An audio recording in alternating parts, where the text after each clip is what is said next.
სასამართლო მზიამაღლობელის ადვოკატების შუამდგომლობა განსახილველად არ დაუშვა. მოშიმშილე ჟურნალისტის ადვოკატები ყველაზე მკაცრი აღკვეთის პატიმრობის გაუქმებას და წინასწარი პატიმრობიდან მის გათავისუფლებას ითხოვდნენ. იურისტების თქმით, სამართლებრივად მზიამაღლობელის პატიმრობა გაუმართლებელია. ადვოკატები მოსამართლე ლევან ყოლბაიას განჩინებას სააპელაციო სასამართლოში გაასაჩივრებენ. ნინო გაზდელიანი ჩაგვერთვება პირდაპირ ეთერში ამ თემით. გისმენ ნინო.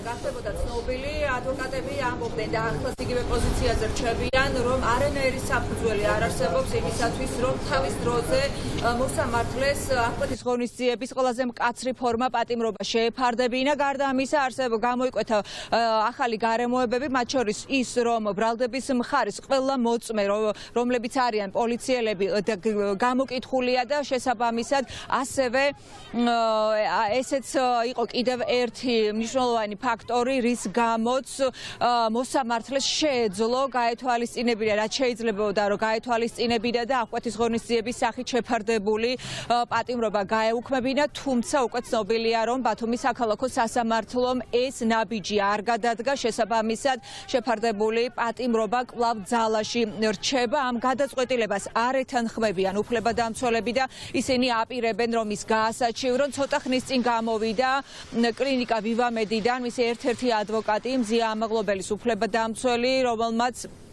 ასევე ისაუბრა მოშიმშილე მედია მენეჯერის ჯანმრთელობის მდგომარეობაზე. ის უკვე 34 დღეა შიმშილობს, ბუნებრივია თავს გრძნობს, სუსტად უჭირს აქტიურად გადაადგილება, თუმცა ამის მიუხედავად ის თავის პროტესტს არ ცვლის, ფიქრობს, რომ ის არის უკანონოდ დაკავებული და სწორედ ამის გამო დაიწყო შიმშილობა. ის არ ითხოვს არანაირ შეღავათებს და მაგალითად არ დაუწყია მას შიმშილობა გათავისუფლების მოთხოვნით, მას მიაჩნია, რომ ის რაც მიიღეს მისამართით მიიღო სასამართლომ და თუნდაც დააკავეს პოლიციელებმა, ეს ყველა ეს ქმედება იყო უკანონო და სწორედ ეს გახდა მისი პროტესტისა და შიმშილობის დაწყების მიზეზი. ის კვლავ აგრძელებს შიმშილობას, ბუნებრივია, როგორც ექიმები ამბობენ, მისი მდგომარეობა სულ უფრო რთულდება და აღენიშნება ყველა ის სიმპტომი, რომელიც წარმოქმნება ორგანიზმს უკვე ამდენდღიანი შიმშილობის ფონზე. რაც შეეხება უფლებადამცველებს, ისინი ამბობენ, რომ აუცილებლად გაასაჩივრებენ გადაწყვეტილებას, რომელიც ბათუმის საქალაქო სასამართლომ რამდენიმე საათის წინ მიიღო.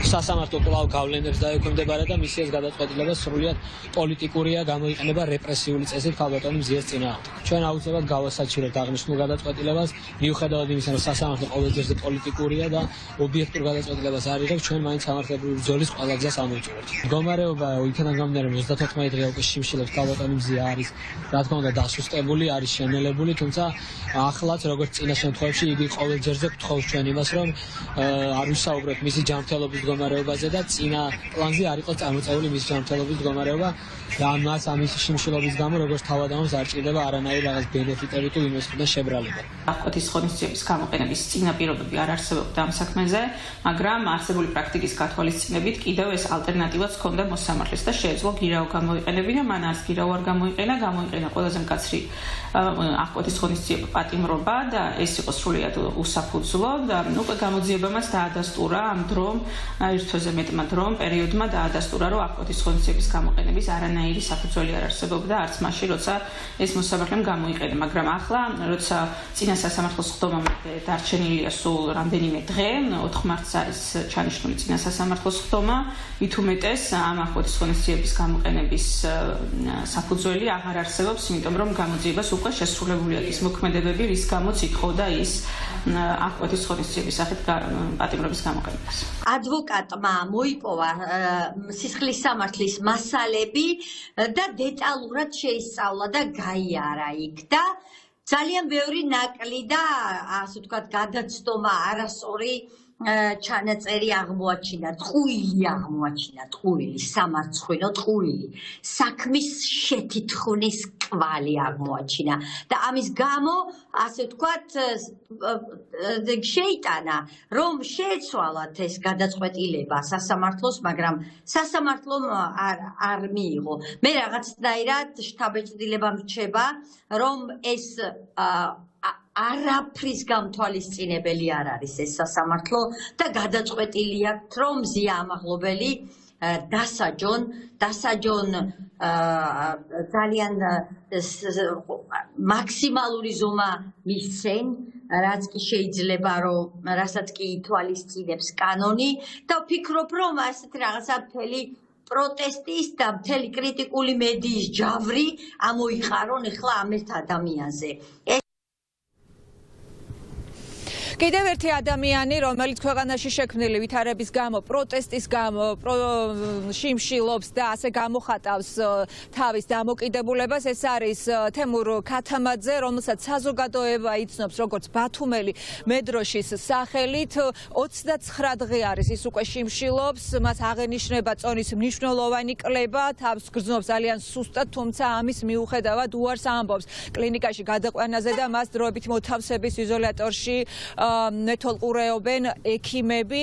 მას ქვეყანაში კანონიერი საფუძვლის გარეშე ყოფნას ედავებიან, რის გამოც მას ემუქრება ქვეყნიდან გაძევება, თუმცა სწორედ ამას აპროტესტებს თემურ ქათამაძეც და გასაჩივრებული აქვს. იგი 10 წელია საქართველოში ცხოვრობს, თუმცა ამის მიუხედავად მას არ მიანიჭეს საქართველოს მოქალაქეობა და არც კანონიერად ცხოვრების უფლება. ახლა ის ელოდება რა გადაწყვეტილებას მიიღებს სასამართლო, ვინაიდან სამინისტრომ, ტოლთა და განსახლების სამინისტრომ მისი მოთხოვნა არ დააკმაყოფილა და როგორც უფლებადამცველები ამბობენ, იმ შემთხვევაში, როდესაც ასეთ შეთავაზებაზე პასუხი რამდენიმე თვე ელოდებიან ხოლმე მოქალაქეები პასუხს, მან სულ 3 დღეში მიიღო ასეთი პასუხი და ეს არის უარი. ახლა ყველაფერი დამოკიდებულია თუ რა გადაწყვეტილებას მიიღებს სასამართლო, გააძევებენ თუ არა მას საქართველოს თუ ექნება ქვეყანაში დარჩენის უფლება.